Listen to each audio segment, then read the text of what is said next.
and welcome to the Narrowboat experience on the Avon. We're on the Avon River. We're just leaving Evesham. I know we keep joking about this is the River Avon in Warwickshire, but that's because there are other River Avons.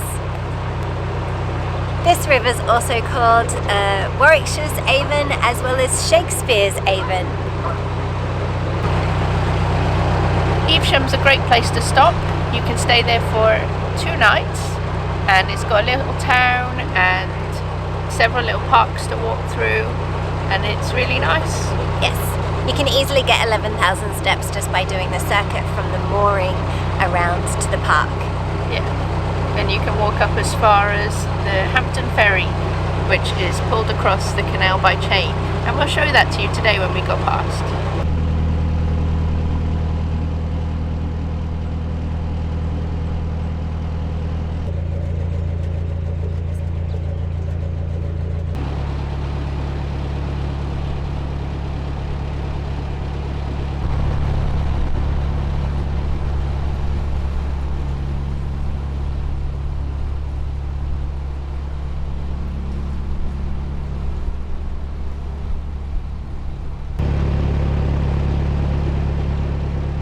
Just behind these trees on my right, there is a lovely path that you can do around Evesham. It takes you along the River Avon as a walker, but also there's a hidden sign in there that tells you as a walker that there is a ferry crossing. But I think it's meant to be a boat warning sign, but you can't really see it from the river, so I guess it's pointless. Oh, there it is. You can see it.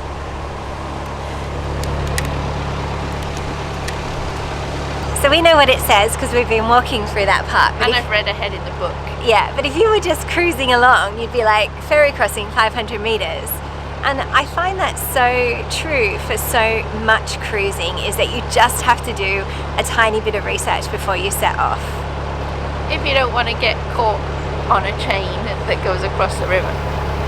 The Hampton Ferry takes only a few minutes to get from one side of the river to the other. That's awesome. See, he winches it when he's on the boat. Yeah.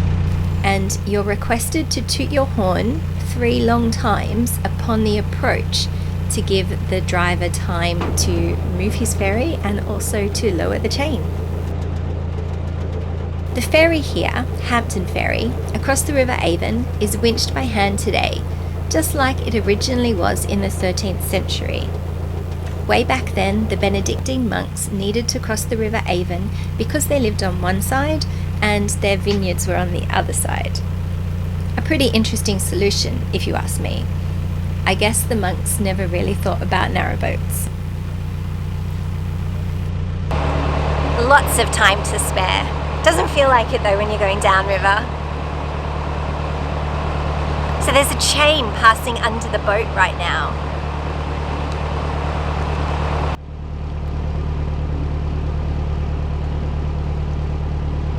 We discovered amazing footage from 1963 of a steam train passing by this exact spot.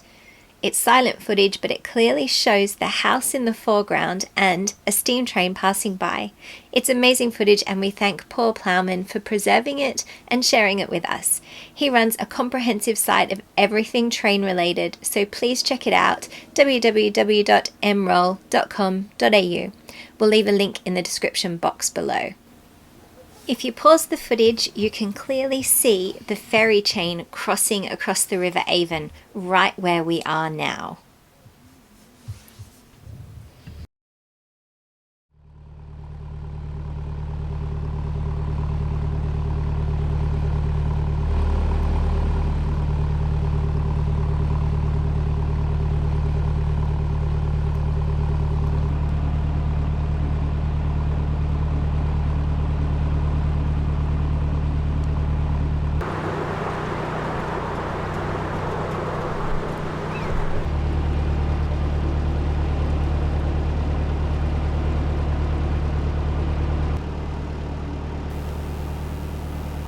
And here's a continuation of small confusing signs. This one seems to have been distressed to add an element of authenticity and fear. At the pace we're travelling and the size of the sign, we really can't read it, so decide instead to just give everything on the left a very wide berth. The first lock we have to do today is called Chadbury Lock. It's quite a special lock, and you're going to see why. You're really not going to see why at all. Instead, you're going to see a pretty ordinary lock and get some excuses from me about my inability to read a guidebook. Stay tuned for that. But first, I wanted to give a shout out to giant cruisers and wide beams. A few things happened as we approached Chadbury Lock. First, it was just so windy. Turning into the lock, the wind really wanted to push you past the lock landing, so the angle of the turn was everything. So windy, in fact, that the boat exiting the lock very nearly took the side of our boat with him. I think it was only his skill that saved poor Lazy Days from a repaint.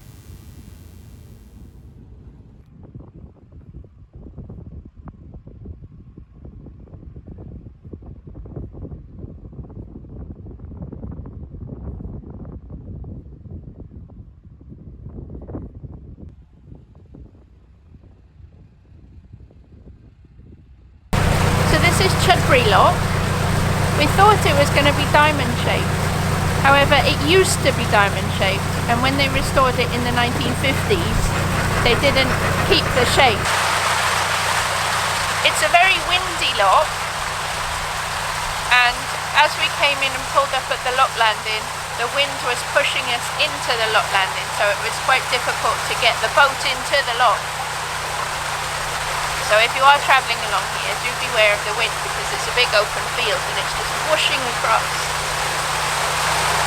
This lock is also special because it's the first lock that was restored by the Lower Avon Navigation Trust in 1953. Another really interesting thing about this lock is that the two sets of steps or ladders out of the lock are both at the south end of the lock, right next to the gates.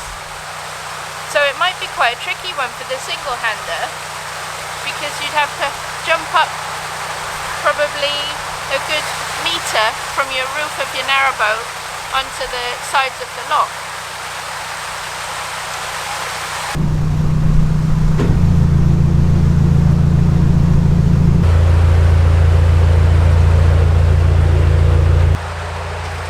Diamond shape at all.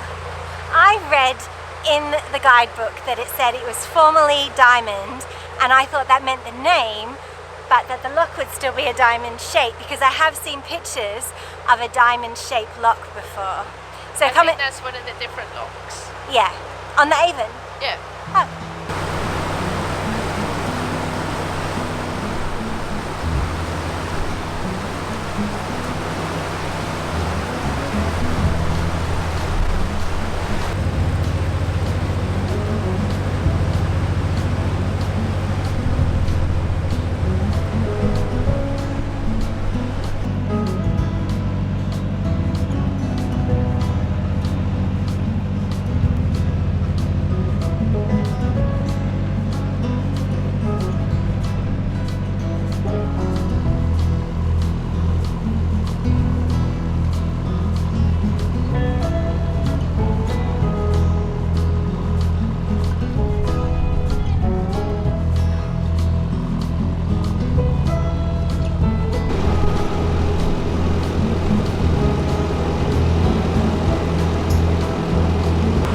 Windy.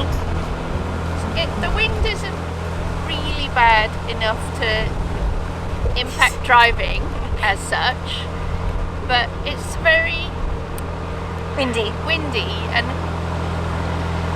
we prefer when it's very windy to stay indoors. We can do a lot of things. We can do the rain, we can do the heat, we can do the cold, but we don't do the wind. You guys who've been following us for a long time will know that we tend to not move when it's windy. I don't like the feel of constant wind blowing in my face. We're going to pull over for today, and we're going to start the journey again tomorrow. Yes. With a big wave to some viewers, it's really time to let the cats stretch their legs while we have a cup of tea. Let us know if the wind would have stopped you today or you would have powered through it. We love taking you on this journey with us, so make sure you're subscribed to be part of our crew.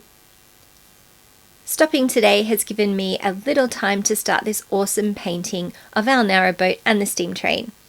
I know so many of you are steam train fans, so this little clip is for you. Thanks for watching.